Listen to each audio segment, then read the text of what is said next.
А теперь я хотела бы предоставить слово профессору Витаутасу Ландсбергису, первому руководителю независимой Литовской Республики, человеку, который на протяжении всех лет, сколько длится чеченская независимость, столько лет профессор Ландсбергис поддерживал политически и морально чеченский народ. Спасибо. Пожалуйста, профессор. Спасибо. Спасибо за эту возможность участвовать в вашей конференции, которая нужна, так как нужно, чтобы голос свободы и независимости и в прошлом и будущей независимости Чечни звучал и напоминал Европе и остальному миру, так как в наше время, 30 и более лет тому назад, были смелые политики на Западе, которые говорили, пока Балтийские страны не имеют свободы, Вторая мировая война не окончена. Так и сейчас можно сказать, и может быть найдутся люди, которые скажут, пока нету мира и свободы для Республики Ичкерия, война на Кавказе не закончена. И какое-то переустройство России тоже не может совершиться или только в худшую сторону. Превращение России в демократию могло бы привести к обретению свободы многими еще завоеванным и колонизированными народами. Но это очень маловероятно. А развал России, третий развал России после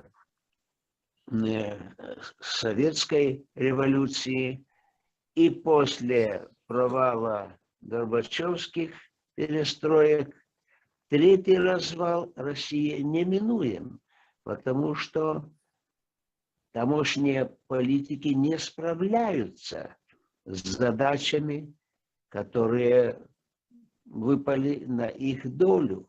Они знают только одно средство – это сила, насилие, война. И ненароком руководители в Кремле говорят даже о ядерной войне.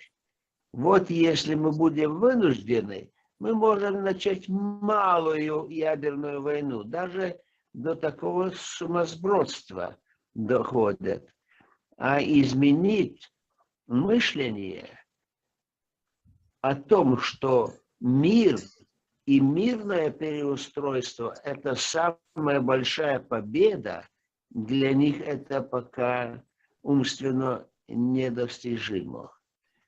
Но, кто знает, может быть, судьба повернется так, что даже в России появятся здравомыслящие политики с определенным влиянием.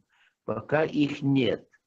Там влияние имеют только воинствующие, захватнически думающие политики. Им все еще мерещится мировое господство.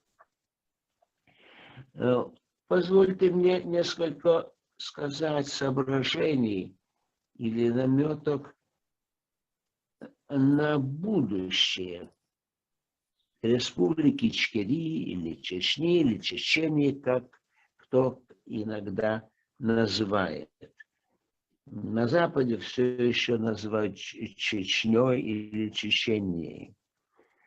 И когда вспоминают судьбу этого народа, смелого и так как сказать, уничтожаемого и подвергаемого, толкаемого в пропасть. Тем не менее, я часто вспоминаю слова Сергея Ковалева, одного из последних, может быть, даже последнего российского демократа. Он говорил 32 года тому назад, когда Россия снова пошла против Чечни. После короткого периода ельцинского, когда Ельцин хотел закончить эту войну, а потом даже его вынудили подписать бумагу о наступлении военном на Чечню. Но я помню, что Ковалев сказал: если Россия будет толкать Чечню в пропасть, то Чечня повлечет за собой туда саму Россию в пропасть. Это пророчество частично сбывается. Тем не менее, все должны готовиться. И вспоминая прошлое, но и оценивая будущее. Ныне Чечня превращена в территориальную сатрапию путинской России. И, к несчастью, питомник специалистов мокрого дела. При этом международная общественность внушается близкая к фобии и расизму видимость чеченцев как нации террористов. Иногда приходит на мысль сравнение с тем, как гитлеровцы представляли евреев. Вот такой народ, который недостоин существования в Европе. Это пытаются внушить европейцам и насчет чеченцев. Нынешние гитлеровцы в Кремле. Но, как ни парадоксально, именно самое большое террористическое государство сегодняшнего дня, а это Россия, дурачит мир, объявляя кого угодно террористами, лишь не себя. А в свою очередь чеченские беженцы на Западе рассматриваются подчас как беглые рабы Кремля, которых можно отдавать хозяину.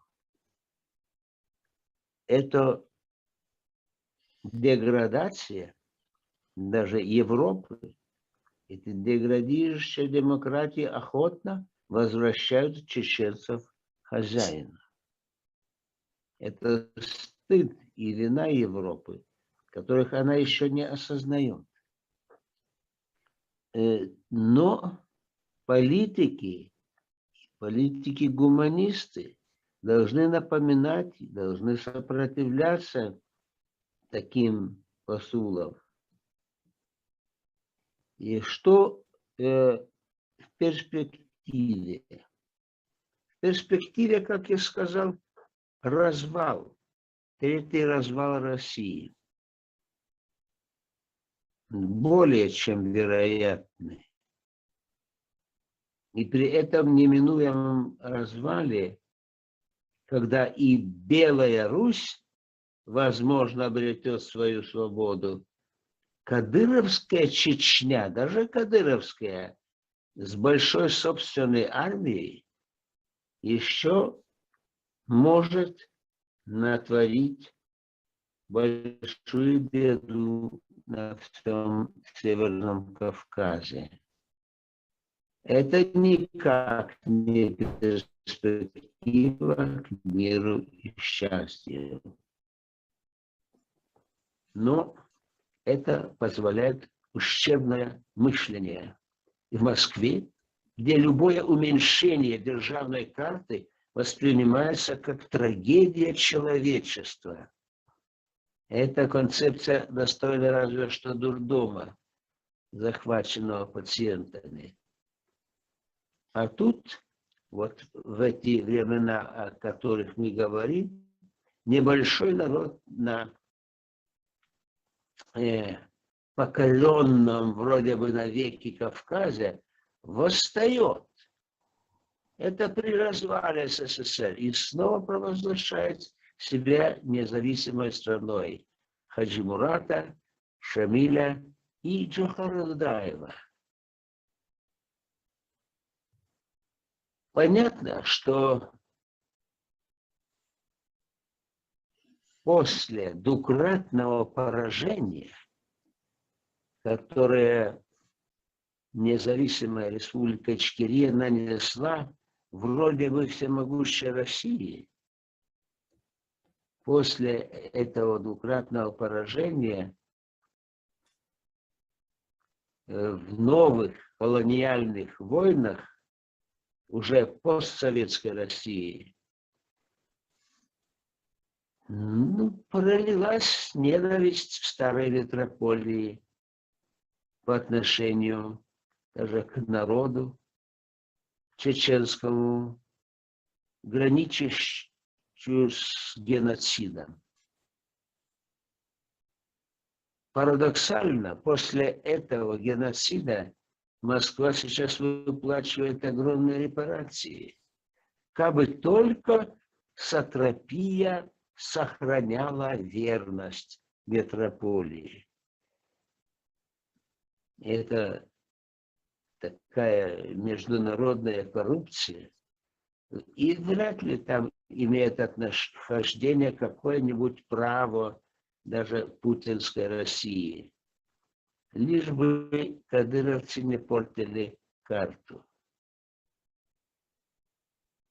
Но при неминуемом третьем развале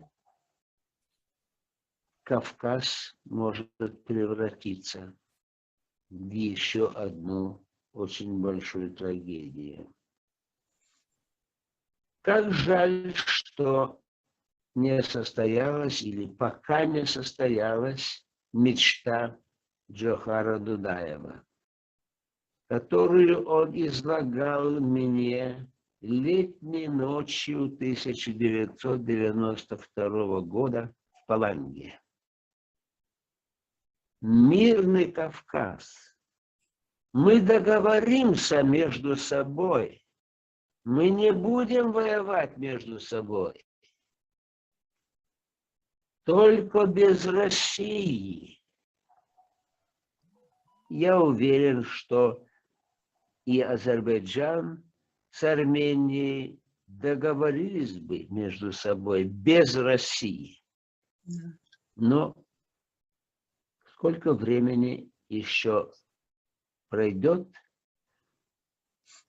пока народы будут так решительны на пути к миру, не к новым постколониальным и междоусобным войнам, а к миру как самой большой победе. И понимает ли это сегодняшняя Европа? Я этого не вижу.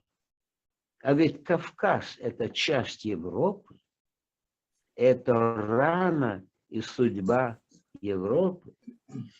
Кавказ. Надо напоминать не только о Чечне и о судьбе этого народа. Весь Кавказ может стать судьбой Европы.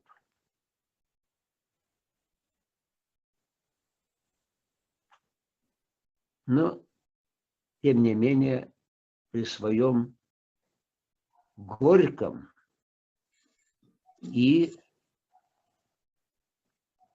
героическом опыте Чечня еще может высказаться и сказать также позитивное слово.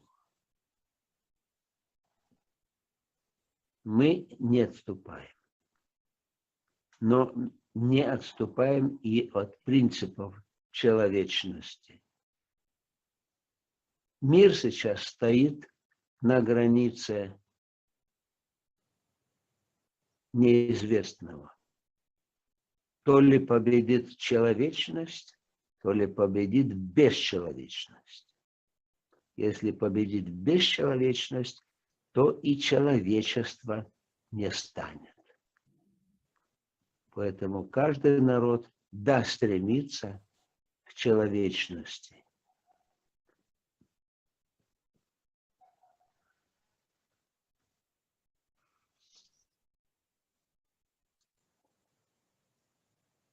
Вот мои соображения так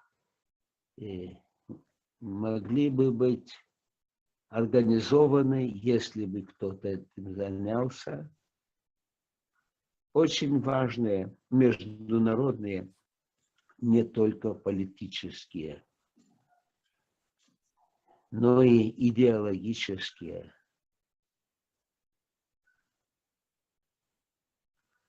конференции, философские, с раздумьем о судьбах самого человека на этой странной планете. Спасибо. Спасибо вам, профессор, за такой проникновенные слова, которые в самую душу вы очень точные формулировки даете. Что делать, спасибо, дорогой друг. как Спасибо. жить. Спасибо большое. Спасибо большое. Мы услышали вас. Я постараюсь, мы постараемся делать и реализовать хоть несколько моментов из того, что вы сказали. Мы постараемся это сделать. Спасибо вам огромное. Мы очень ценим ваши советы. Вы нам очень нужны, вы нам очень дороги. Мы вам бесконечно благодарны и признательны за все то, что вы сделали и для нас, и для нашей свободы, и в нашей политической, за ваше участие в нашей политической борьбе. Огромное спасибо вам.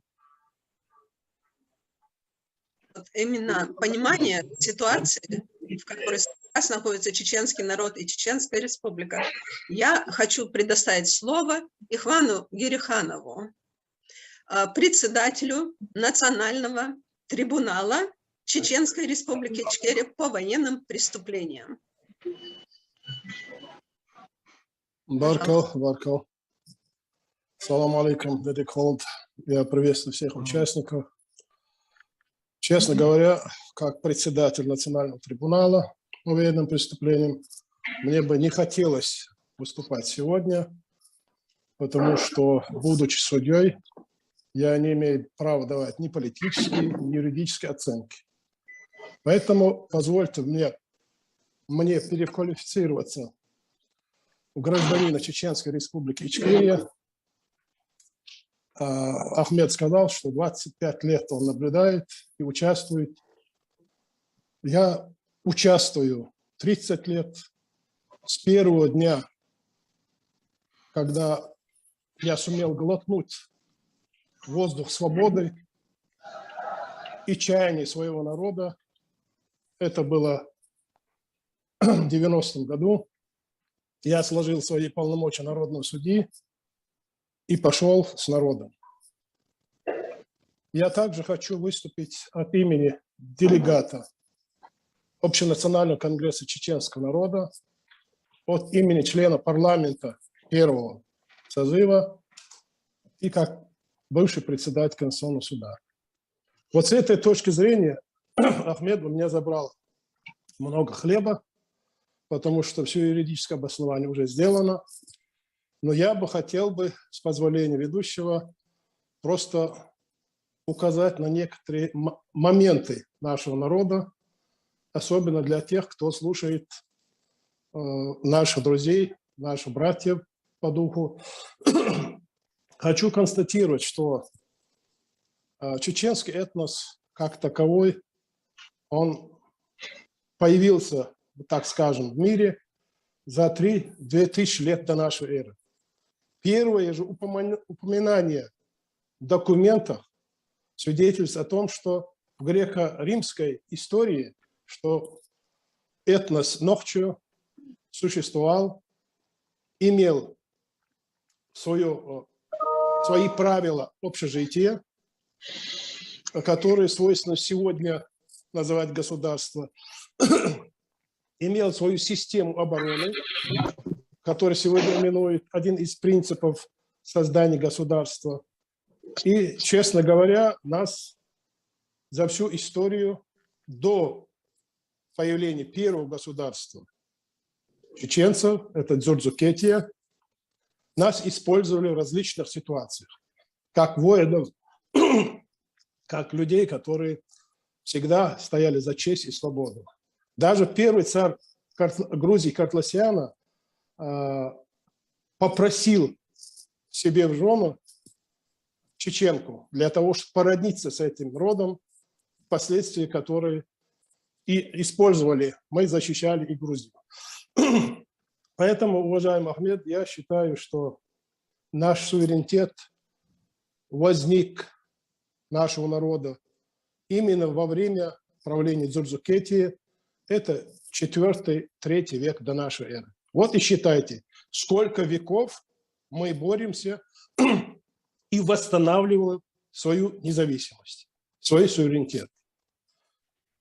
Поэтому наш суверенитет, он существует несколько веков, и последние, как говорится, 30-летия тому свидетельство. Поэтому с момента появления первого Терского острога на границе с Чечней в 1567 году и началась наша эпопея с Россией. Она очень трагична. Она позволяет судить, что мы жили с юридической точки зрения с варварами. Я не обзываю, не называю весь народ, но всегда правители России поголовно уничтожали во имя захвата земли, во имя своих каких-то имперских амбиций и так далее. Я не буду приводить истории, сколько сел сожжено при возникновении крепости в 1818 году города Грозного, их десятки и дальше.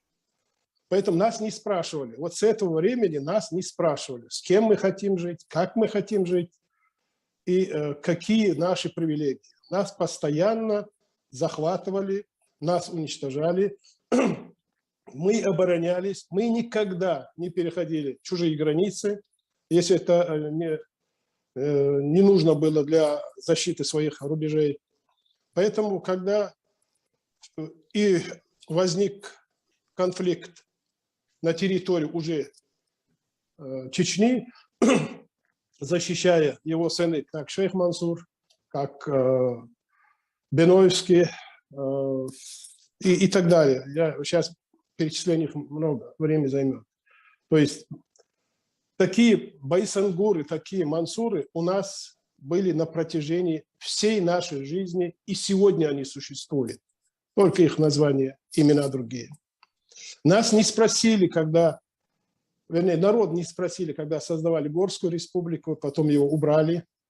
Нас не спросили, когда создавали Северо-Кавказский Эмират в 19 году во главе с Узум Хаджи, хотя он говорил о свободе, но народ тут был ни при чем. Нас не спросили, когда в 22 году в рамки загнали Российской Федерации Чеченскую автономную область. Нас не спросили в 1934 году, когда создавали Чечено-Ингушскую автономную область. И в 1936 году Чечено-Ингушскую автономную Советскую Социалистическую Республику. То есть нас не спрашивали. Мы находились в состоянии колониальной зависимости. Это я говорю как вам юрист, как доктор права, как эксперт ООН по правам человека и гражданина. То есть нас не спрашивали. Мы, начиная после распада, после того, как Дзудзукети, как государство в боях за свое право перестало существовать, нас больше никто не спрашивал. И впервые мы заставили нас спросить. Мы заставили в 90-м году, 23 по 25 ноября, собрался общенациональный конгресс чеченского народа, именно чеченского народа, потому что делегаты были делегированы со всех мест Чечни. И мы провозгласили: ту атмосферу этого зала не передать. Это невозможно передать словами. Это было крик, слезы, чаяния всех предыдущих наших поколений, всех наших предыдущих отцов и матерей. Поэтому я чуть-чуть поправлю Ахмеда. Дело в том, что Верховный Совет Чечено-Ингушской Республики подтвердил решение съезда. Не самостоятельно. Может быть, Москва там вмешивалась, это я не знаю. Но он подтвердил именно через 2 дня, подтвердил волеизъявление народа, признав декларацию о государственном суверенитете Чеченской Республики, Чечено-Ингушской Республики как суверенного государства. Поэтому наш суверенитет, который постоянно возобновляется более 800 веков, я так могу так образно сказать. И последний, вот как доктор права, я вам скажу, что с момента, как я вошел в эту воду, чистую, родниковую, с глотком свободы, я наблюдал и участвовал, и принимал те законы, которые ни на йоту не противоречили внутригосударственному праву СССР, внутригосударственному праву Российской Федерации и основным принципам и нормам международного права. Я не буду вам перечислять сейчас декларации, международные декларации, которые определяют право на самоопределение, декларацию о принципах международного права, которое нам давало право тогда. Но я вам скажу одно, что статья 72 Конституции СССР, которая была изменена законом о праве выхода, вот сейчас меня слушают наши братья из Прибалтики, с правом выхода из СССР. И 3-м, 4-м пунктом там было сказано о том, что и автономные республики имеют право через референдум. Наш съезд 23-25 ноября 90-го года и был референдум со всеми атрибутами, присущими правовой основе. Поэтому мы выполнили все то, что от нас требовалось, законодательным, моральным, материальным, как хотите. И у меня сейчас вопрос мировому сообществу. Вот они, кто-то услышит, кто-то передаст. Мы выполнили все то, что вы приняли, без нашего участия. У нас демократия была еще, дай бог, каждому народу, каждому этносу. Еще когда не было Римской империи, у нас была демократия. Мы выполнили ваши принятые законы, ваши принятые декларации, принятые всеми государствами мира, Генеральной Ассамблеей ООН, всеми участниками стран, их 197 на сегодняшний день. Почему вы нас не поддержали?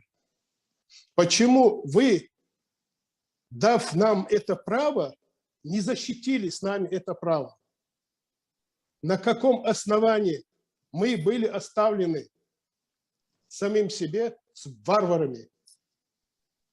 Варварами, которые считали за честь убивать чеченцев по национальному признаку. Это что, не геноцид? Кто может ответить, если не сегодня, хоть завтра ответьте? Мы выполнили ваши требования. Мы пошли по такому пути, которому вы говорили. Но вы нас не поддержали. Вы оставили нас, сославшись на то, что это внутреннее дело России, А теперь вы сами поняли, что это не внутреннее дело России, потому что монстр уже дальше идет. Поэтому я полагаю и надеюсь, что если не сегодня, так завтра мы получим поддержку мирового сообщества, мы докажем, что над нами происходит геноцид и этноцид по национальному признаку, но нам нужна ваша поддержка. Именно с точки зрения закона. Мы не требуем ничего. Да пребудет с нами милость Аллаха. Спасибо. Спасибо, дорогой Ихван, за хорошую эмоциональную речь. Но в данном случае обращаться тем, кто здесь сейчас у нас на конференции, с упреком, я думаю, излишне, Нет. потому что те, которые здесь находятся, наши друзья из стран Балтии и других стран, это наши друзья, которые всегда оказывали нам моральную и политическую поддержку. Всегда. Поэтому, я не адресовал. По-моему, он обращался в международное сообщество. Наоборот, я обращался ко всем. Ко всем. Никого не исключая. Спасибо. Теперь я слово дам нашему давнему другу, господину Альгердусу Эндрюкайтису, который вам всем известен, который занимается чеченскими вопросами уже 30 лет. Сюда смотрите, пожалуйста. Которого мы очень любим и уважаем.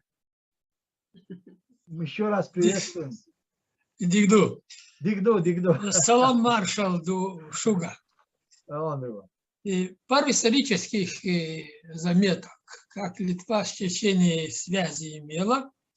И когда Чечению оккупировали Россия в 1795 году, и Литва уже была Россией оккупирована 60 лет. И в это время с Чеченией были некоторые связи. Например, когда у нас было восстание 1863 года, тогда из Чечении был прислан на усмирение литовцев генерал Бакланов, которого который называли Даджалом, и, значит, который пожирает детей. Вот. И в 1944 году из Чечении тоже были присланы, хотя мы знаем только двух, Рудаков и Шеватов, КГБиста, на подмогу литовской инаугурации и завоевания. Конечно, такие люди исторические, Байсангур Беноевский, Тапа Чермоев, Хасан Израилов, Лайсат Байсарова, в настоящее время нам уже известно, и это показывает, что собой представляет чеченский народ. Вот. И в 1960 году Брежнев издал указ, что Украина, Литва, Латвия, Эстония и Чечено-Ингушетия в случае военных действий могут любым образом и любого человека арестовать. Вот, значит, мы в одной команде уже в Советском Союзе довольно долго. В мировом масштабе Чеченская Республика известна, как у нее были события мировые номер один. Это было 95-й война, 96-й мир и 99-й вторая война. Так что Чечения известна миру, это свое положение, свой менталитет вы должны проявлять и дальше, что вы не мертвые, что вы живые, что вы боретесь. А вот интересно, что в 1944 году в марте, когда после ликвидации Чечено-Ингушетии, Калинин подписал указ, и это написано там при указе, что этот текст нельзя печатать. Значит, они сами поняли, что сделали большое свинство, уничтожив Чечено-Ингушетскую республику и выслали чеченцев. Так что литовцы этого время тоже высылались, и мы имели одну судьбу. А ваш договор в МИЭ 1997 года, 12 мая, он называется, как известно, «Принципы и нормы международного права». Это есть золотое предложение, золотая мысль, которая уже подчеркивает, что вы в мире известны, и ваши проблемы тоже известны. И никто этого договора из любых исторических, политических, культурных источников не может исключить или забыть. И вы это всегда будете выкладывать как бьющую карту аргументов, что для вас требуется. И Лени Фишер в 1996 году заявила, что Чечения никогда не ставила свою подпись под договором об образовании Российской Федерации. Никогда. Покажите эту подпись. Можно спросить любого империалиста, любого неизвестного, непонятного человека. Но Запад, и сейчас в политике Запада, конечно, есть разные люди. Не только, как сказать, честные, умные, добросовестные, но и всякие, посторонние, я бы сказал, которые не может быть у власти.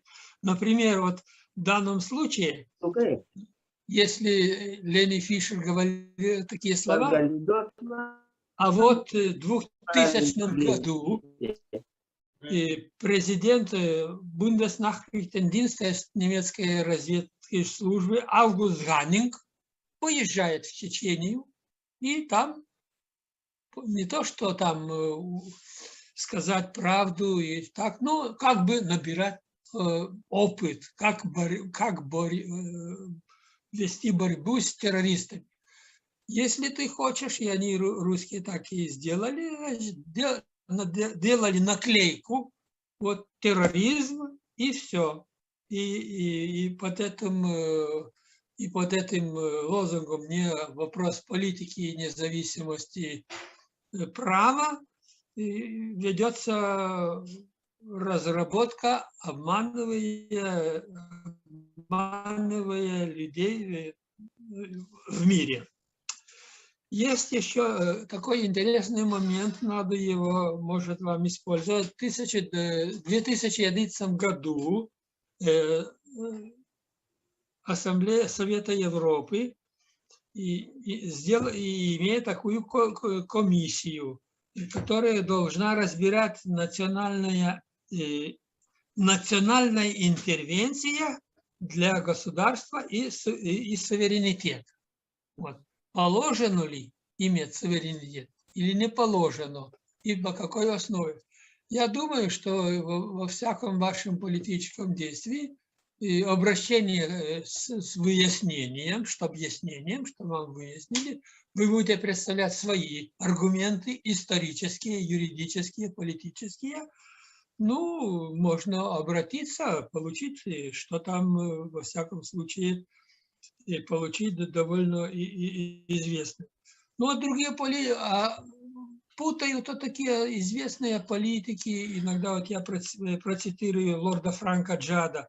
Да, нас будет критиковать, забросают помидорами, но мы должны поверить России. Просто британский политик такие слова говорит, это трудно и поверить. Есть очень для вас хорошая резолюция американского Сената 2000 года, 24 февраля. Жители США пользуются законным правом против правительства России без отбора, то есть жители России, без отбора применения силы. Это очень важные документы, которые мы имеем и другие. Вот Сенат очень добрые постановления и резолюции приняли в 2001 году. Настоящая война в Чечении должна быть оцениваемая в контексте исторически повторяющимся государством России и обид чеченскому народу. Очень важные дела. Во всяких документах их можно. Я думаю, что, может, она есть, может, я столько не информирован, для ваших людей на Западе полезно было иметь белую книгу. Белая книга известная в других странах и в других проблемах, в которых делаются юридические, моральные, политические аргументы о своей проблеме. О Чечении, вот, и некоторые цитаты таких государств можно сделать. И это была такая карта хорошая политическая для игры. Теперь в России 2010-2025 год принята стратегия на Северном Кавказе. Это есть новая колонизация. Потому что там написано так, там прямые слова такие есть. Преференция русским. Приезда и пребывания, и должность, и так. И еще один момент, даже выходит на мораль, смотрите. Поддержать настоящую субкультуру молодежи. Это все гомосексуализмы, всякие там наркотики и так далее. Значит, план против вас ведется на далекое будущее. Я думаю, что сейчас, может, этого уже и нету, так как обычно, но надо иметь в виду, что надо отказаться, если кто-то там думает, от военного сопротивления. Вопрос решен, силы неравные, и только можно все потерять. У вас есть довольно хорошая культура историческая, Нахчала, есть у вас и хартия чеченцев за рубежом, есть история, есть религия и язык. Вот. И сейчас в Татарстане, например, 50% школ преподает полностью на татарском языке. Татарстан следует вам использовать как опору и пример, постараться, что в Чечении тоже был чеченский язык. Теперь этого нету. И там даже такой принятой конституции, это как сегодняшней кадыровской, там написано, 10 статья, что первые части, что государственными языками есть чеченский и русский язык. Вот. А второй пункт написано, что межнационального национального общения и делопроизводства только русский. Вот государственное, а все делается будет на русском. Да? И в 99-й статье этого Конституции записано, судопроизводство является русским. Поэтому Организация Объединенных Наций, которая выставляет умирающих, исчезающих или в опасности существующих языков мира, чеченский язык признан как в опасности. И поэтому с этой точки желательно, чтобы было обращение по поводу чеченского языка.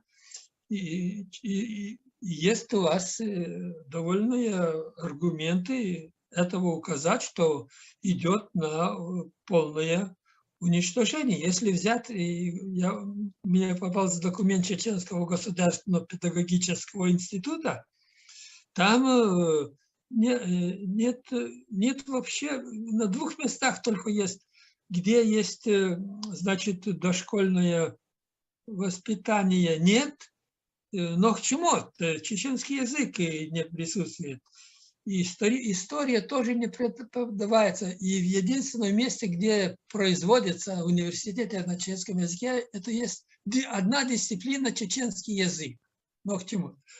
Вот, поэтому это тоже надо подать жалобу в Организацию Объединенных Наций, этой определенной комиссии, чтобы остановить исчезновение чеченского языка, поскольку Организация Объединенных Наций считает, что не надо сохранять языки, любые, маленькие, большие. И это факт, это конституционные нормы показывают, что идет вразрез этого. Просто посравнить, даже пример привести и Татарстан и так далее, и надо как один способ для вашего национального выживания. И я хотел закончить словами, которые в литовском переводе Аптиби Султанова, ну, такие немножко грустные, но такая жизнь. Его слова, перевод на литовском языке, они были в нашем журнале напечатаны. «Я живу в государстве имени Отчизны, и в ее конституции одно предложение.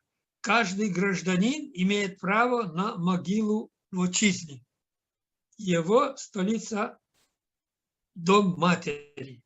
Ее стены есть, границы есть. На востоке рождение, на западе смерть, на юге свет, в севере боль. Я живу в государстве имени Отчизны». Беркл что сказал, и еще одно предложение. Я могу, если кто заинтересует, для вас прислать, предложить 3 книги. Это адрес вы можете дать нашему референту, и я по почте отшлю. Первая книга есть «Тернистый путь к свободе». Эта книга издана в литовском издательстве, это на Нохчимохт. И второе «Хайбах. Следствие продолжается», тоже Нохчи.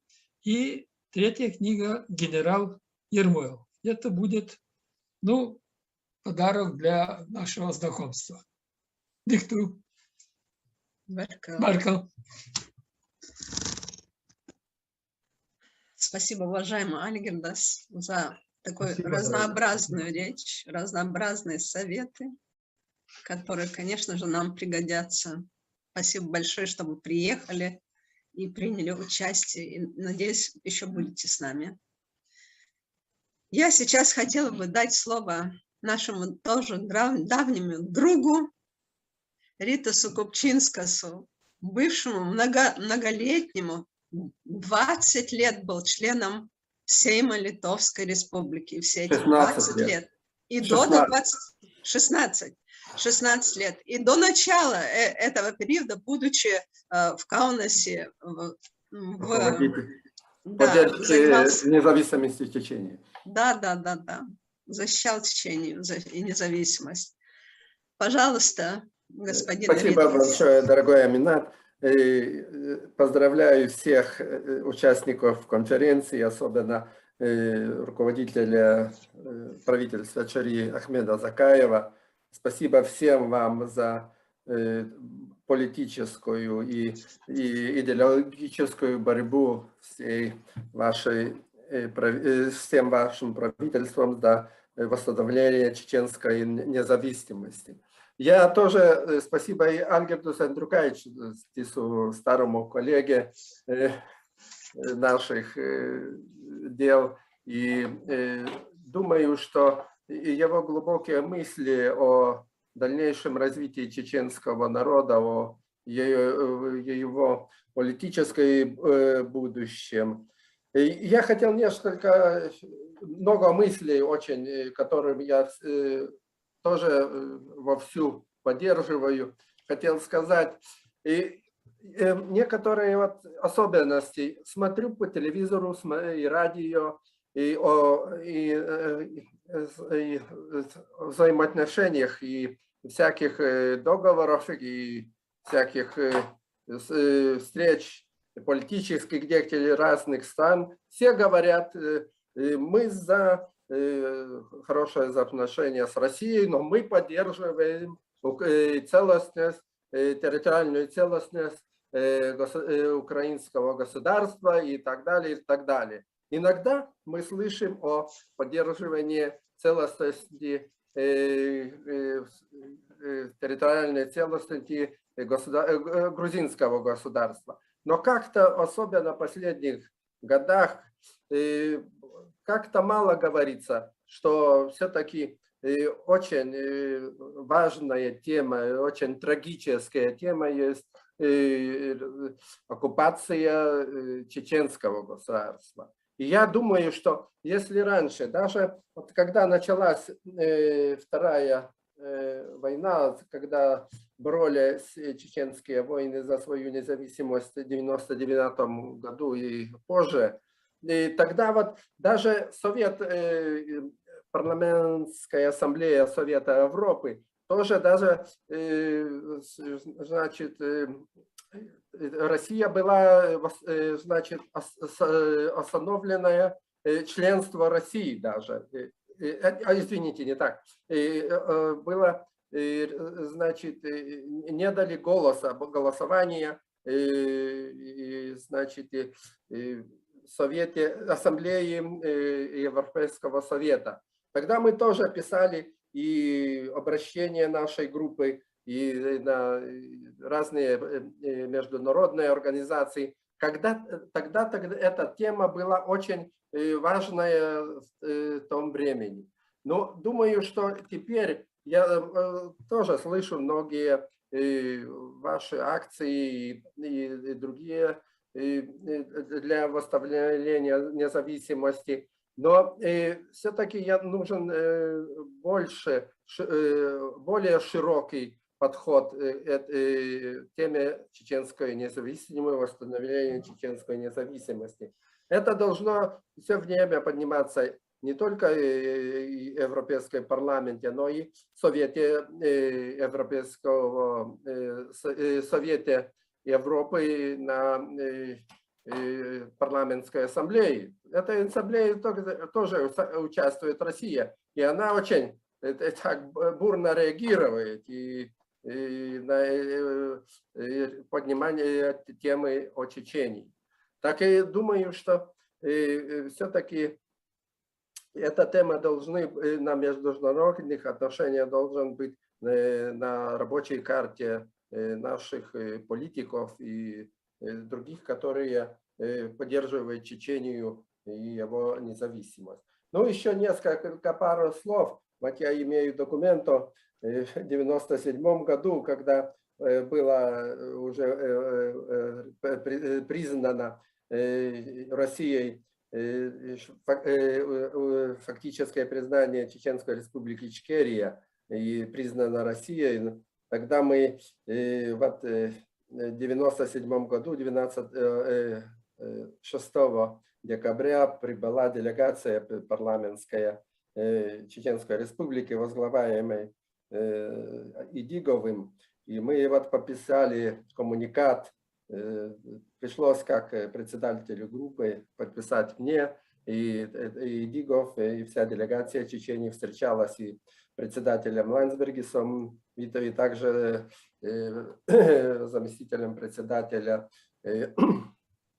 Ромальдо Самозолосом и другими членами нашей группы. Я думаю, что вот это много всяких коммуникатов и всяких поддержек для Чечении. Я думаю, это важные документы. И я думаю, что Альгирдас Андрюкайтис, который был первым руководителем группы поддержки парламентской группы поддержки чеченской независимости в нашем парламенте, очень сделал, как и Аминат Саиева, министр иностранных дел, сделали очень много для признания чеченского государства в балтийских странах. Ну и уже нужно напоминать, что в тогдашние годы я был председателем комитета поддержки чеченской независимости в Kaunaсе. Тогда 80 самоуправлений в Литве признали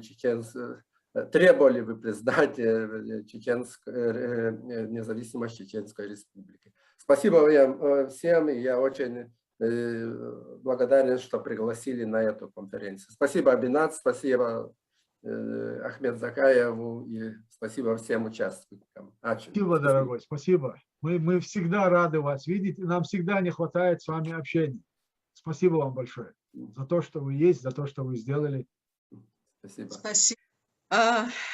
Од Мерлин из Брюсселя, если она меня слышит, у нее отключен и звук, и видео, но, надеюсь, она слышит. Од Мерлин, профессор Брюссельского университета, политолог, с давних времен интересуется чеченскими проблемами и даже учит чеченский язык, уже неплохо говорит. Вот Мерлин. Дедикрили всем. Да, Лизил. Паркала за конференцию. Я хочу вас от всей души поддержать. Как я сказала Аминат, у меня сегодня вот защита дипломных работ. Я не смогу вот выступить.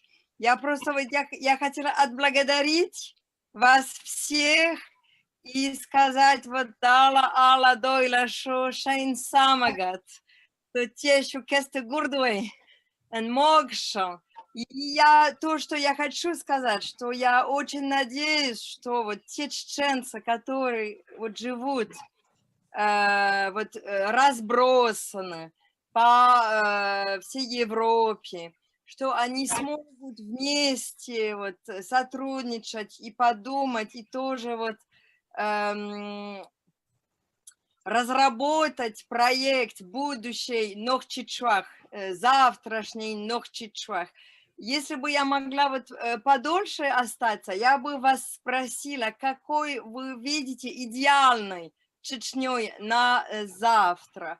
И тоже вот я бы хотела вас спросить, значит, как вы видите вот передачу молодым поколениям вот то, что есть вот в чеченских ценностях и то, что есть вот в чеченской культуре. Я бы хотела еще и отдать должное Сергею Ковалеву, который вот этим летом умер. Я помню, что его присутствие в Грозном в 1994 году вот, под бомбежкой, это было очень сильное свидетельствование. Я тоже бы хотела отдать должное и Анне Политковской, и Наташе Истемировой. И очень-очень надеюсь, что все силы гражданских вот, обществ смогут способствовать установлению, чтобы суды наказали виновных вот в военных преступлениях и вот в нарушениях прав человека. Я очень надеюсь, что вот эта правда, вот эта истина, она будет благодаря работе судов, благодаря работе правозащитников, что она сможет вот, выйти на свет. И еще что и русские, и чеченские правозащитники вот, смогут вечно сотрудничать и способствовать вот, борьбе против вранья и за свободу, за демократию и за права человека. Вот то, что я могу сегодня сказать от всей души. И я думаю о своих и друзьях, и коллегах, и которые вот разбросаны, и которые остались в Чечне. И я очень надеюсь, что когда-нибудь Россия будет демократией, и что чеченцы смогут жить вот свободно. Дала Алла Дойлашу. Извините, что я коротко выступаю. Я еще хотела вспомнить султана Ешуркаева. Значит, есть вот в чеченском народе есть писатели, есть создатели, есть художники. И это очень важно, чтобы вы продолжали, чтобы Замбулат вот продолжался и писал вот и повести, и пьесы, и стихи, чтобы вот те вот созидательные силы, которые есть вот в Нохчи, чтобы они продолжались. От всей души я вас поздравляю и скучаю по Нохчичуах и по Нохчимот. Очень надеюсь, что когда-нибудь смогу Нохчимот говорить и писать Нохчи. Дала Алла Дойлаш. Баркал. Спасибо большое. Баркал, Ода, Баркал. Спасибо. Спасибо, что вы были с нами, несмотря на то, что у вас очень большая занятость. Да, сжатый график, потому что вот дипломные работы сейчас я должна побежать на защиту. Но я одну секунду, я прошу вас передать наш большой поклон Оливье Дюпюи, нашему другу. Дело в том, что Од является супругой Оливье, и мы его очень уважаем, любим. Для нас он сделал очень много, для чеченского народа, я имею в виду, и для чеченской независимости. Поэтому он, все те, которые занимались чеченской тематикой, они останутся в чеченской истории навсегда. Он очень-очень скромный, но я передам ему. Передайте. Спасибо большое. Обязательно. Вот вы можете быть свободны, да, свободны. Всего доброго, счастья вам. Марш войл.